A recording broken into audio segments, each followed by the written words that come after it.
The night was colder than usual, and Mark Davis, a single father working double shifts just to keep food on the table for his 8-year-old daughter, never thought fate would throw him into the center of a story that would make headlines worldwide. He had just finished his late delivery run and was about to head home when he heard something, a muffled scream echoing from the deserted parking lot near the corporate towers. At first, his instincts told him to keep walking. Trouble was something he couldn't afford, not when his daughter Emily was waiting at home with homework and hot cocoa. But then he remembered Emily's favorite words, "Daddy, heroes don't walk away." And that was all it took. Creeping closer, Mark saw the scene unfold under the dim streetlights. Two masked men were shoving a woman into the back of a van. Her sharp suit and leather briefcase lying on the ground told him she wasn't just anyone. He didn't know it then, but she was Claire Williams, the powerful CEO of a multi-million-dollar tech company. Mark's heart pounded. Years ago, before life had cornered him into 3 jobs and lonely nights, he had been something else, something no one in his neighborhood knew. He had been part of a covert military rescue unit. And now, against all odds, those long-buried instincts roared back to life. With a deep breath, he charged.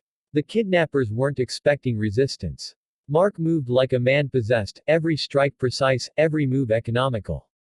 In less than a minute, one kidnapper was unconscious, the other fleeing into the shadows. Breathing hard, Mark pulled the shaken woman out of the van. "You're safe now," he assured her. She looked at him wide-eyed, still trembling. You just saved my life." Mark only shook his head. "Just doing what anyone would have done." But Claire knew better. The police arrived minutes later, taking statements, hauling away the unconscious man.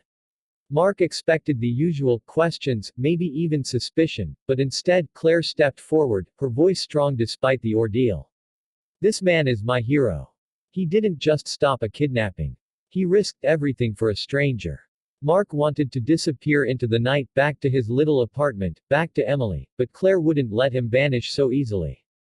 The next day, she tracked him down, not through official channels, but personally. She showed up at his doorstep, holding a bouquet of flowers in one hand and a box of Emily's favorite chocolates in the other.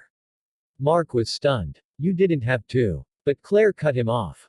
"Yes, I did. You see, people like me, we live in glass towers, thinking security and money protect us. Last night, none of that mattered. What mattered was someone with the courage to step in. I owe you my life, Mark. And I want to repay that debt not with money, but with opportunity." The words didn't fully sink in until weeks later, when Claire offered him a position at her company, not as a bodyguard, but as head of crisis management, a role perfectly suited to his skills. More than that, she extended a scholarship program to employees' families. Emily suddenly had doors open for her that Mark never imagined. The story could have ended there, a single act of bravery rewarded with a better life. But the real twist came months later at a company event. Claire stood on stage before hundreds of employees and told the story of that night. "Mark Davis reminded me," she said, her voice breaking slightly, "that leadership isn't about power or wealth. It's about humanity. He saved me, but he also saved something inside me, my belief in kindness."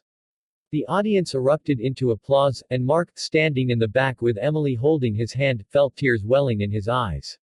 The single dad who once thought he had nothing left to give had saved more than just a life. He had reminded an entire room, an entire company, that compassion can change everything. And as Emily whispered, "Daddy, you are a hero," Mark finally believed it.